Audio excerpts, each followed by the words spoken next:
Hello दोस्तों आज class 6 का जियोग्राफी स्टार्ट करेंगे। चैप्टर नंबर 1 हमारा सौरमंडल। यहाँ पे हमारा एक स्टोरी ये नहीं पढ़ेंगे हम लोग। ये बोल रहा है, गोविंद पिताजी के साथ रात में छत पर लेटा हुआ आकाश की ओर देख रहा था। दूर दूर टिमटिमाते तारे उसे अच्छे लग रहे थे। वह पिताजी से पूछ बैठा, पिताजी तारे टिमटिमाते क्यों हैं? कुछ तारों में कम तो कुछ में ज़्यादा चमक क्यों होती है? पिताजी बोले, आसमान में चांद तारों का एक पूरा परिवार होता है। कल हम लोग तारामंडल घूमने चलेंगे, वहीं तुम्हारी समझ में पूरी सारी बातें आ जाएगी। अगले दिन गोविंद पिताजी के साथ तारामंडल पहुंचा। उसने प्रवेश द्वार पर ही एक बड़ा सा चित्र देखा। पिताजी ने बताया, यह सूर्य एवं उनके परिवार का चित्र है। जिस प्रकार हमारा अपना परिवार है, उसी प्रकार सूर्य के परिवार में स्वयं सूर्य, ग्रह, उपग्रह, क्षुद्र ग्रह होते हैं। कुछ ही देर बाद सब लोग तारामंडल में प्रवेश करने लगे। गोविंद भी अपने पिताजी के साथ अंदर गया। सौर और परिवार का मुखिया गोल छत्र के नीचे लगी कुर्सी पर बैठे गए। थोड़ी देर में उद्घोषक की आवाज़ गूंजी, नमस्कार, तारामंडल में आपका स्वागत है। अभी हम लोग सौर मंडल की सैर पर जाएंगे। गोल छतरीनुमा छत पर धीरे धीरे अंधेरा छा गया और तारे टिमटिमाने लगे। गोविंद अपनी कुर्सी पर संभलकर बैठ गया। अरे ये क्या, ये तो रात हो गई। अभी आवाज़ गूंजी, आइए सौरमंडल मुखिया से मिलते। इतने ही कहते ही एक दिशा में चमकते हुए सूर्य के दर्शन होने लगे। पूरा हॉल रोशनी से भर उठा।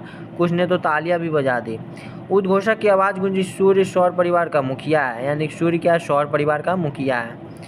यह परिवार का सबसे बड़ा प्रमुख सदस्य है एवं सौर परिवार के सभी सदस्य पर्याय इसके प्रकाश से ही प्रकाशित होते हैं। दूरबीन से देखने पर सूर्य की सतह पर उठती हुई आग की लपेट में दिखाई देती है। इसे ही सौर प्रज्वला कहते हैं। हमारी पृथ्वी से सूर्य कई गुना बड़ा है। अगर हम सूर्य को क्रिकेट की गेंद माने तो पृथ्वी राई के दाने के बराबर होगा। कहने का मतलब है, सूर्य हमारा पृथ्वी से कई गुना बड़ा है। अगर हम सूर्य को क्रिकेट का गेंद मान ले तो पृथ्वी राई के दाने के बराबर होगा, यानी कि छोटा होगा। ग्रहों से परिचय, यानी कि हमारे ग्रह हैं, कुल 8 ग्रह होते हैं। इसका कोई अपना लाइट नहीं होता, यानी ये सूर्य से ही प्रकाशित होते हैं। 8 ग्रह का नाम है बुध, शुक्र, पृथ्वी, मंगल, बृहस्पति, शनि, अरुण, वरुण।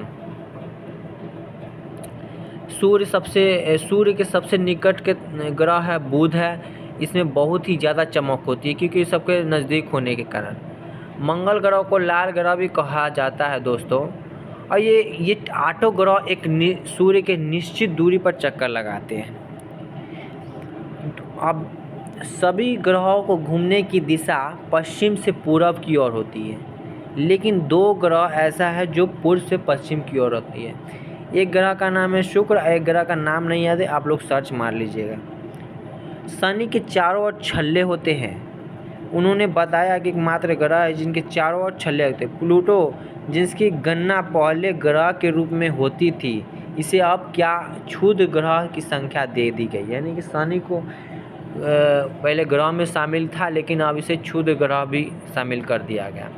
आसमान में तारे टिमटिमाना। अचानक छतरीनुमा आकाश का रंग बदल गया। अब सूर्य और ग्रहों के जगह तारे टिमटिमाने लगे। गोविंद यह देखकर दंग था। तभी आवाज़ गूंजी, तारों का अपना प्रकाश होता है। चूँकि ये तारे हमसे काफ़ी दूरी पर है, इसलिए हमें तारे टिमटिमाते हुए नजर आती है। अब गोविंद को यह अपने प्रश्न का उत्तर मिल चुका था। इसमें से कुछ तारे सूर्य से भी बड़े हैं।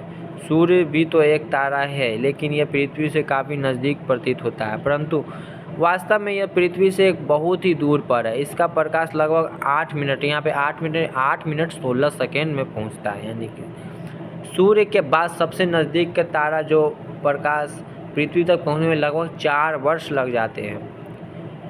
पृथ्वी हमारा घर है। अब गोविंद को तारे का रहस्य समझ में आने लगा। तभी उद्घोषक ने कहा, चलिए अब हम अपनी धरती पर चलते। गोविंद चौंका, अरे हम तो धरती पर ही रहते हैं। छतरीनुमा आसमान पर गोला आकृति के उभरने लगी।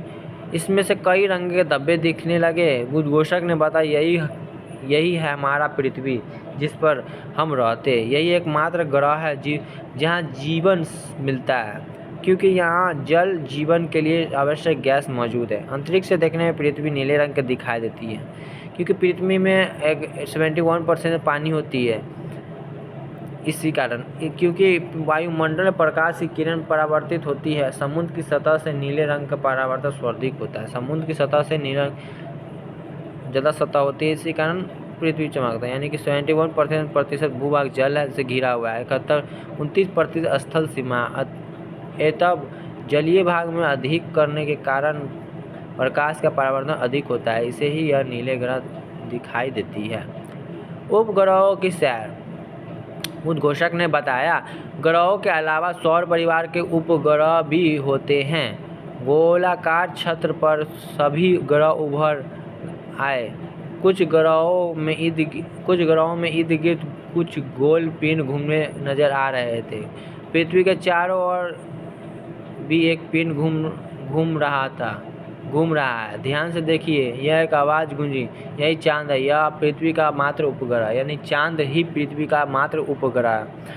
चांद भी जैसे सूर्य पृथ्वी के चारों ओर चक्कर लगाते हैं, पृथ्वी सूर्य के चारों ओर चक्कर लगाते हैं, उसी प्रकार चांद भी पृथ्वी के चारों ओर चक्कर लगाते हैं। ये एक चक्कर पूरा करने में 27 दिन 8 घंटा में पूरा करता है। चंद्रमा का प्रकाश पृथ्वी के लगभग 7.25 सेकंड में पहुंचता है। इतना ही वह अक्ष पर एक बार घूम जाती है। यही कारण है कि हमें सदैव चंद्रमा का एक चेहरा दिखाई देता है। चंद्रमा न तो जल है न ही वायु है। यह दिन में बहुत अधिक गर्म और रात में अधिक ठंडी होती है। इसके धरातल उबड़ खाबड़ है, इस पर मिट्टी भी नहीं है। अभी उपग्रह अपने ग्रहों के चारों ओर घूमते रहते हैं। सभी उपग्रह ग्रहों के चारों ओर घूमते रहते हैं। कुछ ग्रहों में तो कई उपग्रह है, कुछ में तो एक भी उपग्रह नहीं है। बृहस्पति का 79 उपग्रह है, शनि का 56 उपग्रह है। बुध शुक्र का कोई भी उपग्रह नहीं है। शनि ग्रह का सबसे बड़ा उपग्रह टाइटन है। यानी कि क्वेश्चन कंपटीशन एग्जाम में पूछ दिया जाता है, शनि का सबसे बड़ा उपग्रह कौन सा? टाइटन है। उपग्रहों का भी अपना कोई प्रकाश नहीं, तो ये सूर्य से ही प्रकाशित चमकते हैं।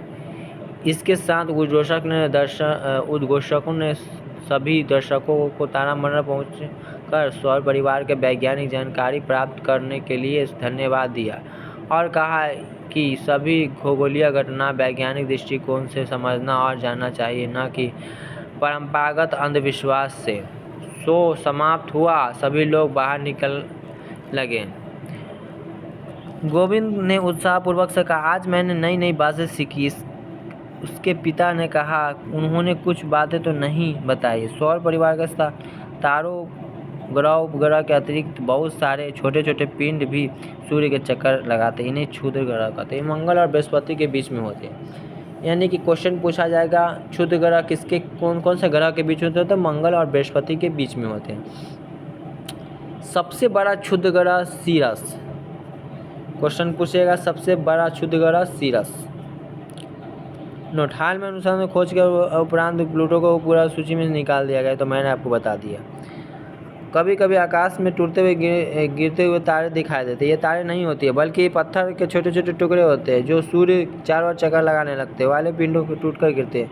इन्हें उल्का पिंड कहा जाता है। उल्का पिंड किसे कहते हैं? जो सूर्य के चारों ओर चक्कर लगाते हैं, छोटे छोटे पत्थर, उसे उल्का पिंड कहते हैं। टूट कर गिरने से प्रक्रिया के वायु में के साथ घर्षण के कारण ये गर्म होकर जल जाता है। यानी कि हमारा परत में 5 परत होते हैं, वो हमारे धरती पर पहुँचते पहुँचते ये पत्थर जल जाते हैं। कई बार उल्का पिंड बिना जले धरती पर गिर जाते हैं। वह गिरने के दौरान धरातल या गड्ढे बना देते हैं। आकाशगंगा क्या है दोस्तों? यहाँ से एक चीज़ नोट कर लीजिएगा। खुले आकाश में कहीं रास्ते की तरह एक दूर असंख्या में तारों फैली चौड़ी सफ़ेद चमकदार पट्टी होती है, जिन्हें इसकी कल्पना आकाश में प्रकाश की एक बहती नदी की तरह की जाती है। इसे ही आकाशगंगा कहते हैं। सप्तवर्षीय तारों के समूह रात में जब उत्तर की दिशा में देखने पर हमें एक नज़र आएगी, जिसे सप्तवर्षी के नाम से जाना जाता है। भारतीय विद्वान में इसका नामकरण ऋषियों के नाम से पर ही किया था, जो इस प्रकार ऋतु, पुलह, पुल, सत्य, अति, वशिष्ठ, अंगिरा एवं मरीचि। यूनानो ग्रंथ में इसके alpha, beta, gamma, delta, epsilon, एटा एवं जेटा कहा जाता है। ऋतु एवं पुलह को मिलने वाली रेखा उत्तर दिशा का सूचक है। ध्रुव तारा यह एक स्थिर तारा है। यह उत्तरीय गोलार्ध में पृथ्वी के उत्तरीय अक्ष पर अवस्थित है। विषुवत रेखा पर किसी भी स्थान से देखने पर ध्रुव तारा क्षितिज पर दिखाई पड़ता है, परंतु जो हम ध्रुव की ओर बढ़ते हैं, क्षितिज से उत्तरी ऊंचाई उतनी बढ़ने लगती है। क्षितिज से ध्रुव तारों की ऊंचाई जितनी डिग्री होगी, उस स्थान पर अक्षांश की उतना ही डिग्री होगा। यह हमेशा उत्तरीय दिशा में दिखाई देती है। इसलिए प्राचीन काल से ही नाविकों को समुद्र में उत्तर की दिशा का ज्ञात करवाता रहा है।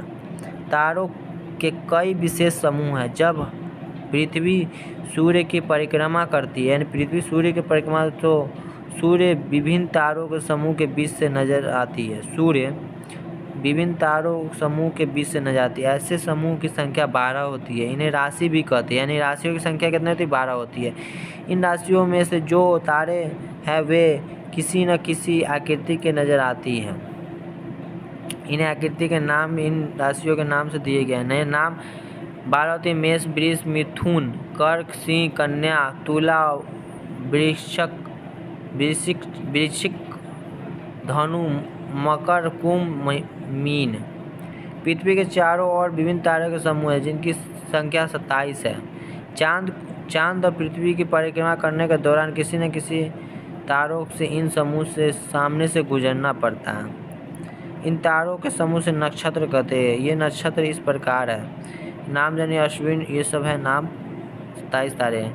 पृथ्वी इनमें से प्रत्येक नक्षत्र को 14 दिन में पार कर लेती है। प्रत्येक नक्षत्र 14 दिन, इसलिए नक्षत्र की अवधि 14 दिन की होती है। नक्षत्र और मौसम का गहरा संबंध है। दोस्तों, इसके बाद क्वेश्चन आंसर है, इसको हम लोग बाद में करेंगे। वीडियो कैसा लगा लाइक, कमेंट, शेयर जरूर करें और चैनल सब्सक्राइब करें, ताकि अगले चैप्टर पर आए तो आप तक जरूर पहुँचे। धन्यवाद।